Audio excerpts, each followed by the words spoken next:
बिस्मिल्लाहिर्रहमानिर्रहीम, अस्सलाम वालेकुम नाज़रीन। आप यूट्यूब चैनल देख रहे हैं, मैं इमरान खान हूँ। इमरान खान की बहनों की उनसे मुलाकात बहुत इंपॉर्टेंट है, जो मुलाकात कल सुबह होने जा रही है। मंगल वाले दिन मुलाकात होती है। अलीमा खान साहिबा को मौका नहीं मिल रहा, लेकिन दो बहनों को मुलाकात का मौका मिलता है, नौरीन खानम साहिबा और उस्मा खानम साहिबा। इन दोनों को मुलाकात का मौका मिल जाता है। अब दो चीज़ें ऐसी हैं जो इन्हें इमरान खान के सामने रखनी है, और दो चीज़ें ऐसी हैं जिन पे पार्टी इस वक्त तकसीम का शिकार है और पार्टी के अंदर एक अजीबोगरीब सूरत हाल बनी हुई है। देखें, जो दो चीज़ें हैं वो क्या हैं वो मैं आपको भी बता देता हूँ। और मेरी अभी पाकिस्तान तहरीक इंसाफ के बड़े इंपॉर्टेंट लोग जो इमरान खान साहब से मिलते रहे, उन लोगों से मेरी बात हुई है। मैं नाम नहीं ले सकता, मैं नाम लूँगा उनके लिए प्रॉब्लम हो जाएगी, क्योंकि इस वक्त वहाँ पर एक जंग लगी हुई है। तो मुझे मेरे सोर्स ने यह बताया कि वो दो चीज़ें कौन सी हैं जो इमरान खान के सामने 100% रखी जाएंगी, और अगर इसके पीछे एस्टेब्लिशमेंट है तो फिर कल इमरान खान साहब की उनकी बहनों से मुलाकात रोकी जाएगी, कोशिश की जाएगी। लेकिन चले मैं आपको ये बता देता हूँ कि इमरान खान साहब की बहनों की मुलाकात में कौन सी दो चीज़ें होनी है उसके ऊपर बाद में आते हैं। लेकिन पहले ये देखें, आपके कुछ लोग पाकिस्तान तहरीक इंसाफ के सोशल मीडिया पे इल्ज़ाम लगा रहे हैं कि इस वक्त ये सोशल मीडिया हुकूमत के खिलाफ तहरीक चलाने की बजाय पाकिस्तान तहरीक इंसाफ के अंदर जो है वो इख्तलाफात पैदा हो रहे हैं, या वो पाकिस्तान तहरीक इंसाफ के लोगों के ऊपर तनकीद कर रहा है। आप सिर्फ 48 घंटे पीछे चले जाएं, सब कुछ नॉर्मल चल रहा था, हर चीज़ नॉर्मल थी। पाकिस्तान तहरीक इंसाफ का सोशल मीडिया पूरी कंपेन चला रहा था आने वाली तहरीक के लिए, तहरीक का मोमेंटम बन रहा था। बलूचिस्तान में दो बहुत बड़े एहतजाज हुए, लोग निकले इमरान खान से यकजहती के लिए। सिंध के अंदर हुआ, आज़ाद कश्मीर के अंदर हुआ, लाहौर में हो रहा था, रावलपिंडी में हो रहा था, खैबर पख्तूनख्वा में हो रहा था। तो मोमेंटम बन रहा था, खबरें वो आ रही थी, और पूरा का पूरा सोशल मीडिया उसका फोकस ये था कि मौजूदा जाली हुकूमत के खिलाफ वो अपनी तहरीक को खड़ा करें, जो इमरान खान साहब ने कही है 5 अगस्त तक। लेकिन अचानक से एक एक्टिविटी होती है और अली अमीन गंडापुर साहब पहुंच जाते हैं मिर्जा अफरीदी के फार्म पे लाहौर में, और वहां पे वो 90 डेज का जिक्र भी कर देते हैं। और तीसरा, कोर कमेटी को इसके बारे में पहले पता ही नहीं था कि ये लाहौर जाना भी है। इन्होंने ये एंड टाइम पे इनको पहले बताया गया, और आलिया हमजा के बकौल उन्होंने कहा जी मैं इनका इस्तकबाल करना चाहती हूं, लेकिन उन्हें मना कर दिया गया आपने इस्तकबाल नहीं करना। लेकिन बाद में उन्हें किया गया कि आप वापसी पे इस्तकबाल कर दीजिएगा। तो वापसी पे तो इस्तकबाल नहीं होता ना, अलविदा होता है। बहरहाल ये लाहौर जाना बड़ा अच्छा फैसला था, क्योंकि पाकिस्तान तहरीक इंसाफ जो है उसके बारे में तासुर बन रहा था कि ये जो कर सकती है खैबर पख्तूनख्वा में कर सकती है, पंजाब में इनके लिए बहुत मुश्किल है। तो बड़ा बोल्ड और अच्छा फैसला था कि लाहौर आ जाते, और लाहौर आने का फैसला जिन लोगों ने किया, ये अडियाला जेल जाने का फैसला भी कर सकते थे। ये भी एक तनकीद सोशल मीडिया पे जायज़ हो रही है। लेकिन चले लाहौर आए, ठीक हुआ। लेकिन मिर्जा अफरीदी के फार्म पे आने से एक कंट्रोवर्सी पैदा हो गई। अब मामला यह था कि पाकिस्तान की मिलिट्री एस्टेब्लिशमेंट कैसे ये गवारा कर सकती है कि लाहौर में पाकिस्तान तहरीक इंसाफ आए और तहरीक इंसाफ अपनी मर्जी से अपना प्रोग्राम करे। तो मिर्जा अफरीदी काबिल कबूल आदमी है, तो वहां पर जो है वो प्रोग्राम हो गया, सिंपल इज दैट। और उसके बाद 90 डेज जो अली अमीन गंडापुर साहब ने बीच में डाले, उसकी वजह से प्रॉब्लम क्रिएट हो गया।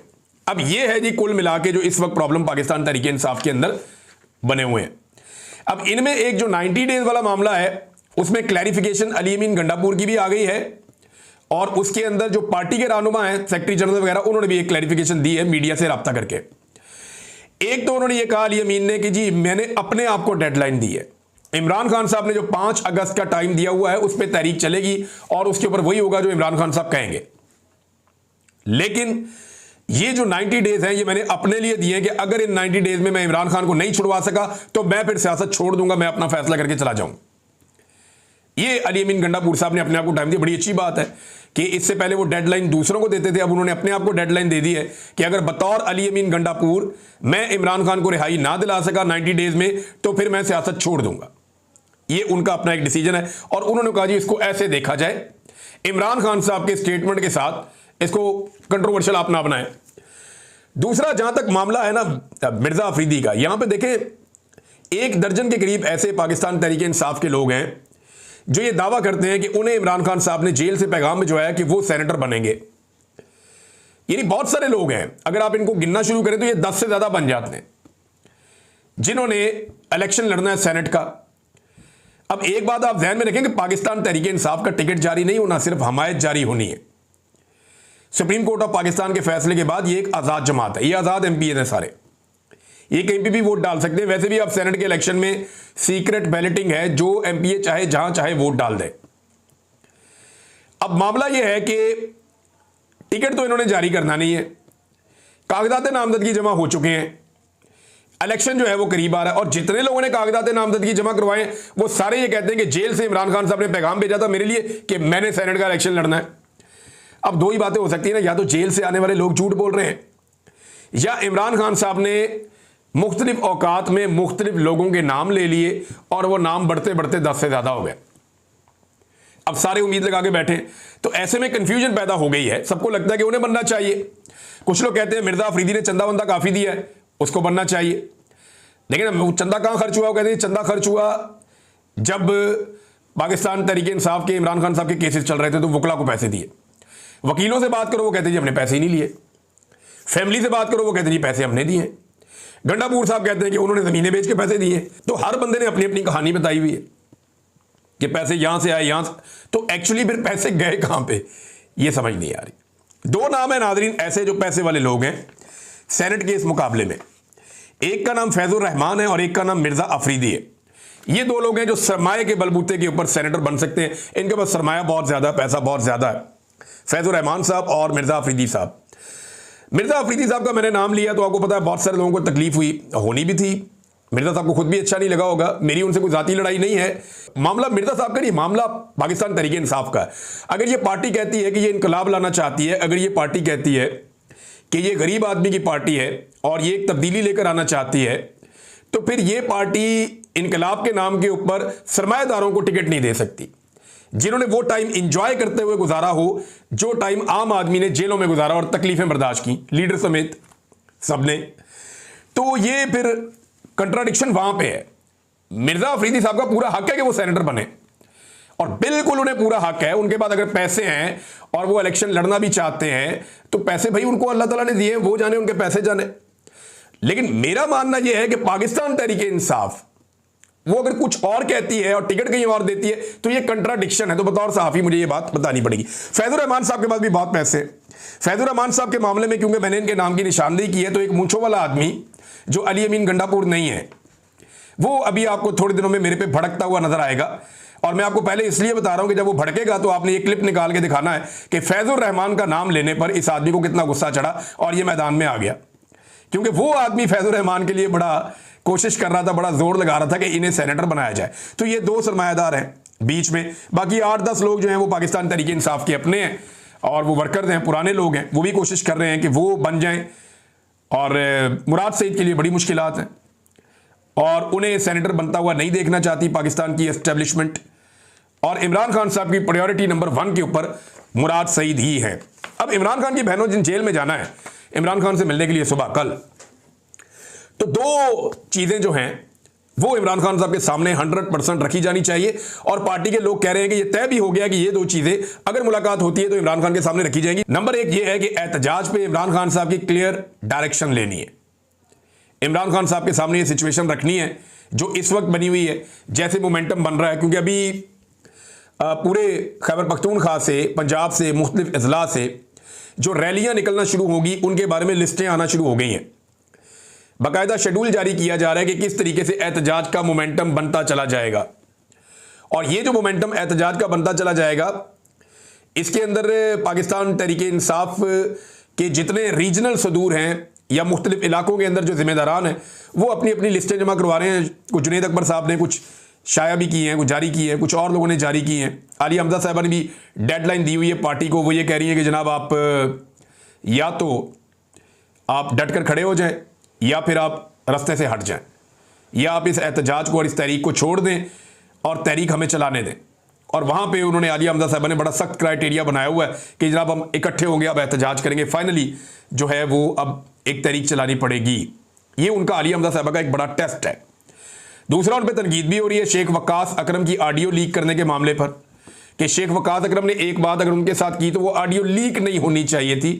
तो उन पे पार्टी में तनकीद भी हो रही है। मेरे ख्याल में पार्टी के अंदर जो बातचीत होती है उसको इस तरह से अगर लीक करेंगे तो ये तो फिर बेशुमार चीज़ें जो है ना, याद है आपको मरियम नवाज की भी लीक हो जाती थी ऑडियोज़, परवेज रशीद के साथ बात कर रही है, किसी और के साथ बात कर रही है, शहबाज शरीफ के साथ या इधर उधर, वो लीक हो जाती थी। तो यहाँ पे ये लीक होने के ऊपर पार्टी के कुछ लोग जो हैं वो ब्लेम कर रहे हैं आलिया हमजा को कि ये नहीं होना चाहिए था। दूसरी चीज जो इमरान खान साहब के सामने रखी जाएगी वो ये है कि सेनेट के उम्मीदवार कौन कौन है।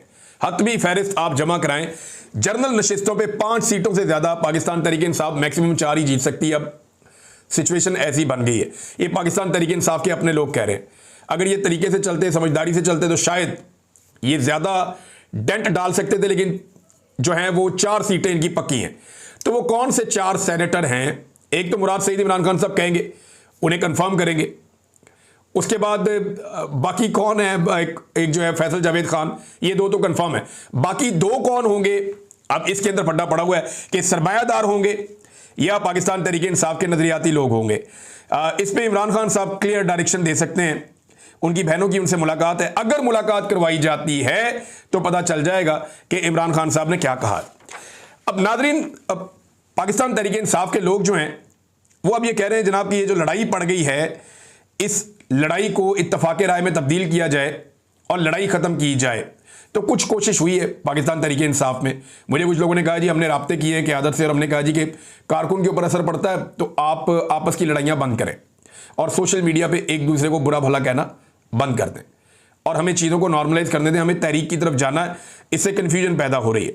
शौकत बसरा साहब ने एक ट्वीट किया और शौकत बसरा साहब ने कहा कि जब तहरीक इंसाफ इमरान खान की हदायत पर तहरीक की तैयारी कर रही है, इन हालात में जब इत्तेहाद की ज़रूरत है और वो पार्टी के ओहदेदारान और जिम्मेदारान जो पार्टी के अंदरूनी मामलात को पार्टी में हल करने की बजाय पब्लिक में लेकर जाते हैं, वो इमरान खान और तहरीक इंसाफ से मुखलिस नहीं है। ये शौकत बसरा साहब ने कहा। और वैसे मैं आपको एक खबर दे देता हूं कि पाकिस्तान के मीडिया को, क्योंकि मैं मीडिया से मेरा ताल्लुक है, जितने प्रोड्यूसर हैं सब दोस्त हैं, जो अहकामात आते हैं एस्टेब्लिशमेंट की तरफ से, हुकूमत की तरफ से, वो हम तक भी पहुंच जाते हैं कि ज़बानी कलामी अहकामात क्या आ रहे हैं आजकल, क्या ट्रेंड में चल रहा है। तो टॉक शोज़ में और टीवी चैनल्स को ये अहकामात दिए गए हैं कि जितना हो सकता है पाकिस्तान तहरीक इंसाफ की अंदरूनी लड़ाइयों को उठाया जाए। यानी आप गवर्नेंस पे बात ना करें, चीनी पे बात ना करें, महंगाई पे बात ना करें, आप किसी चीज़ पे बात ना करें, करप्शन पे आप बात ना करें, आप इमरान खान की तहरीक पे बात ना करें, आप जो जुल्म और ज्यादती हो रही है उसके ऊपर बात ना करें, सेनेट के इलेक्शन भी छोड़, आपने बात करनी है पाकिस्तान तहरीक इंसाफ के अंदर जो इख्तलाफात पैदा हो गए हैं उन इख्तलाफात के ऊपर आपने टॉक शोज करने कि आलिया हमजा ने ये कह दिया, शेख वक्कास ने ये कह दिया। और ये मौका पाकिस्तान तहरीक इंसाफ ने खुद दिया। अगर पाकिस्तान तहरीक इंसाफ ये मौका ना देती या गंडापुर साहब वहां पे उस फार्म हाउस पे ना पहुंचते तो ये मामला वहीं खत्म हो जाता, ये शुरू ही ना होता। लेकिन अब क्योंकि ये चल पड़ा है और शुरू हो गया है तो पाकिस्तान तहरीक इंसाफ को इसे खत्म करना पड़ेगा। तो हिकमत अमली तो ये है हुकूमत की और एस्टेब्लिशमेंट की कि पीटीआई के अंदर जो लड़ाई जैसी एक कैफियत पैदा हुई इसको हवा दी जाए। अली अमीन साहब ने अपना बयान खुद ही डिनाई कर दिया 90 डेज वाला, तो ये बड़ी अच्छी बात है और पार्टी के बाकी लोगों ने भी ये कह दिया है। नाजरीन, मरियम नवाज के 2 स्टेटमेंट सामने आए, ये बड़े अजीबोगरीब स्टेटमेंट हैं और मैं हैरान हो रहा था ये स्टेटमेंट्स पढ़ के। एक तो मरियम नवाज साहबा कहती है जी उन्हें शो ऑफ बिल्कुल पसंद नहीं है, कि मुझे जनाब शो ऑफ बिल्कुल पसंद नहीं है। मरियम नवाज ने इस बात का दावा किया। और दूसरा उन्होंने कहा जी कि मुझे अल्लाह ताला ने और अवाम ने वजीर आला की कुर्सी पर बैठाया और ताकत मेरे हाथ में है। एक तो आपकी जो सीट है वो तो जाली है, फार्म 47 के ऊपर आप महर शराफत से इलेक्शन हार गई थी। और दूसरी बात यह है कि आपको अवाम ने इस ताकत पे नहीं बिठाया, आपको इस कुर्सी पे नहीं बिठाया और अल्लाह रब्बुल इज़्ज़त ने भी आपको इस कुर्सी पे नहीं बिठाया। लोगों ने आपको मुस्तरद किया था, आपको पाकिस्तान की मिलिट्री एस्टेब्लिशमेंट ने, और वो रास्ता आपको आता है जिसके बारे में आपने कहा था, उसने आपको इस कुर्सी के ऊपर बैठा दिया। सिंपल ये है। इस तरह तो तारीख में बड़े बड़े जालिम हुक्मरान बैठे गुजरे हैं, बहुत जालिम हुक्मरान, और वो यही कहते रहे कि उन्हें अल्लाह ताला ने यह मनसब दिया। पाकिस्तान में जो चारों डिक्टेटर्स आए वो भी यही कहते थे, यजीद भी यही कहता था और सारे लोग यही कहते रहे हैं हमेशा से। जितने जालिम हुक्मरान आए उन सब ने यही कहा कि हमें तो अल्लाह ने इस मनसब पे बैठाया, वो ना चाहता तो हम यहां ना बैठते। तो हमारा रब तो ढील देता है, रब का तो एक कायदा एक कुलिया है कि वो ढील देता है, और वो ऐसा लगता है कि शायद ढील दे रहा है। आप मिलिट्री एस्टेब्लिशमेंट से और उनके जरिए से जूते पॉलिश कर करके इस सीट पर आकर बैठी हैं और अवाम ने तो आपको बिल्कुल वोट नहीं दिया। अवाम पे इतना बड़ा इल्ज़ाम आप मत लगाइए। साथ ही मरियम नवाज ने कहा जी कि मुझे शो ऑफ बिल्कुल पसंद नहीं है, शोखी मारना बिल्कुल पसंद नहीं है, अपना नाम उछालना या ये करना बिल्कुल पसंद नहीं है। और डाला कल्चर के मैं खिलाफ हूं। अब मरियम नवाज जितनी गाड़ियां लेके ट्रैवल करती है, कोई वज़ीर आला इतनी गाड़ियां लेके ट्रैवल नहीं करता। पिछले दिनों इनके अपने एक सहाफ़ी ने खबर दी हुई थी कि मरियम नवाज ने पूछा कि मेरी गाड़ियां ज़्यादा थी या फलाने की गाड़ियां ज़्यादा थी, प्रोटोकॉल किसका अच्छा था। तो प्रोटोकॉल का तो इतना दिमाग के अंदर इनके खुन्नास है, ये सिर्फ मरी का चक्कर लगा के आते हैं तो लोग खड़े होकर गाड़ियां गिन रहे होते हैं, 30 गाड़ियां 32 गाड़ियां, ऐसे करके तो लोग इनकी गाड़ियां गिनते हैं। फिर ये कहते हैं करप्शन का पैसा आता तो बहुत तेजी के साथ है, लेकिन बीमारियों पे लगता है या नुकसानात पे लगता है। तो बीमारियां सारी किसको हैं?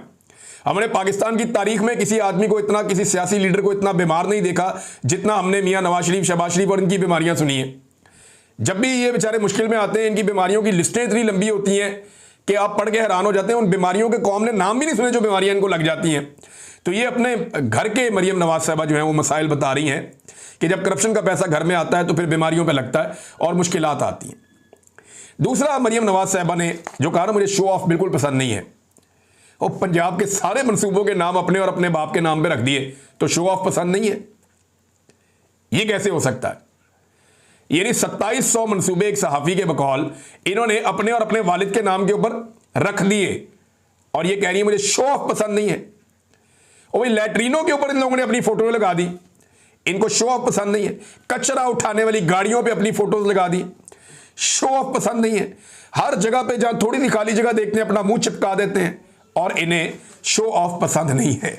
मैं हैरान होता हूं कि इनको ये लिखकर कौन देता है। लिखने वाले को समझना चाहिए कि वो उनकी शक्ल के साथ और उनके जो काम है, उनके साथ जो कारहाय नुमायां वो सरंजाम दे रही हैं, उनके साथ ये बात मैच करती है या नहीं करती। नादरीन, एक और बड़ी डेवलपमेंट हुई है पाकिस्तान में और ये डेवलपमेंट है FC फ्रंटियर कोर, इसको फेडरल फोर्स बना दिया गया है। इसका नोटिफिकेशन मैंने देखा है और ये ऑर्डर जारी कर दिया गया। इसके पीछे जो रीजंस हैं वो बड़े हसास हैं। बाद लोग ये समझेंगे कि पॉलिटिकल फोर्स को कुचलने के लिए या लोगों को मारने कूटने के लिए, नहीं, इसके पीछे बड़े हसास रीजंस हैं। अब क्योंकि हमें खबर देते हुए ये भी देखना होता है कि पाकिस्तान को किसी किस्म का नुकसान ना हो, लेकिन मैं आपको ये बता रहा हूं कि इसके पीछे रीजंस बड़े हसास हैं। पाकिस्तान बड़े हसास दौर से गुजर रहा है। पाकिस्तान की एस्टेब्लिशमेंट को होश के नाखून लेने चाहिए और जिस वजह से उन्हें यह करना पड़ा है ना, उन्हें देखना चाहिए कि वजह क्यों पैदा हुई। हालात बहुत खराब हैं। पूरा खैबर पख्तूनख्वा का कबायली इलाका या बलूचिस्तान का कबायली इलाका इस वक्त वो सारे एक आवाज के साथ खड़े हैं कि हम कोई ऑपरेशन नहीं होने देंगे, हमारे ऊपर जबरदस्ती नया ऑपरेशन मुसल्लत ना किया जाए। और फाटा को वापस लेने की बातें हो रही हैं, वहां पे खुदा ना खास्ता हालात बहुत खराब हो जाएंगे अगर एक और आईनी तरमीम के जरिए ज्यादती की गई तो नाज़रीन, ये है जनाब FC को जो है वो एक बड़ी खबर है। अब इसके बीच में क्या है, सारी चीज़ें जो हैं वो पब्लिक करने के लिए नहीं होती, लेकिन एक चीज़ मैं आपको बता दूं कि इस्लामाबाद में जो चीज़ पब्लिक की गई है वो बहुत हैरान कुन है। 2 हाथ लगाए ऐसे, उन हाथों के अंदर जो है वो बॉल्स पकड़ा दिए। पता नहीं डिज़ाइन बनाने वाला क्या साबित करना चाह रहा था। लोगों ने अजीबोगरीब किस्म के इसके मतलब निकाल लिए कि बहुत बड़े बड़े 2 हाथ हैं, उन्होंने 2 गेंद पकड़े हुए हैं। लोगों ने इसके ऊपर बड़े मजाक उड़ाए, बड़े मीम्स बनाए। लोगों ने वो सनाउल्लाह मस्ती खेल जो है उनका एक स्टेटमेंट था कौमी असम्बली में, वो निकाल के लगा दिया। बड़ा मायूब स्टेटमेंट था उनका। तो वो 2 हाथ जो हैं वो एक सिंबल बन गए इस्लामाबाद में। और फिर फटाफट उनके ऊपर जो है छुपाने के लिए कपड़ा डाल दिया इंतजामिया ने। अब पता नहीं उन हाथों का क्या करना है, उन हाथों को कलम किया जाएगा या वो हाथ मौजूद रहेंगे। बहरहाल एक सिंबॉलिक वैल्यू तो है बहुत बड़ी इन हाथों की। और बॉल जो है वो हाथों के अंदर, वो अभी उसके ऊपर कपड़ा डाल दिया गया फिलहाल इस वक्त तक के लिए। नाज़रीन, एक और खबर है और वो खबर है इंटरनेशनल फेडरेशन ऑफ जर्नलिस्ट। इन्होंने चीफ जस्टिस ऑफ पाकिस्तान को खत लिखकर पीका एक्ट के हवाले से तशवीश का इजहार किया कि सहाफ़ियों को निशाना बनाया जा रहा है, आज़ादी इज़हार राय को कुचला जा रहा है। और याया अफरीदी साहब को इन्होंने खत लिख दिया है। चीफ जस्टिस के लिखे गए खत की कॉपी वज़ीर आज़म, chief justice Islamabad high court और सदर PFUJ को भी भिजवाई गई है। इंटरनेशनल फेडरेशन ऑफ जर्नलिस्ट ने अपने खत में कहा कि पाकिस्तान में सहाफ़ियों को पेशा वराना फ़राइज़ की अंजामदही में बढ़ते खतरात का सामना है। सहाफ़ियों को पीका कानून के तहत मुकदमात, हरासानी और धमकियों का सामना है। पाकिस्तान ने इंटरनेशनल लेबर ऑर्गेनाइजेशन और अक़वाम मुत्तहिदा के कन्वेंशन पर दस्तखत कर रखे हैं, लेकिन यहां पर ज़्यादती हो रही है। और जो केसेस रिपोर्ट हुए वो सारे उन्होंने उसके अंदर बताए भी हैं। लेकिन पाकिस्तान में सुनता कौन है? आप जितने मर्जी खत लिखें, जो मर्जी करें, इंसानी हकूक़ की पामालियाँ पाकिस्तान में चल रही हैं। ना पिछले चीफ जस्टिस ने कुछ किया, ना ये वाले चीफ जस्टिस से कोई उम्मीद है। लेकिन यह है कि उम्मीद छूटी नहीं है, क्योंकि लोगों ने दिल नहीं छोड़ा। एक दिन आएगा कि लोग अपनी आज़ादी हासिल करेंगे और इंसानी हकूक़ की पामालियाँ बंद होंगी, आज़ादी इज़हार राय होगा, पाकिस्तान के अंदर जमहूरी इक़्तिदार होंगी, पाकिस्तान में लोगों के मैंडेट का एहतराम किया जाएगा और इदारे अपनी हुदूद में वापस जाएंगे। एक वक्त आएगा, जल्दी हो सकता है, देर से हो सकता है, लेकिन यही हमारी मंजिल है। अब तक के लिए इतना ही। अपना ख्याल रखिएगा, अपने इस चैनल का भी। अल्लाह हाफ़िज़।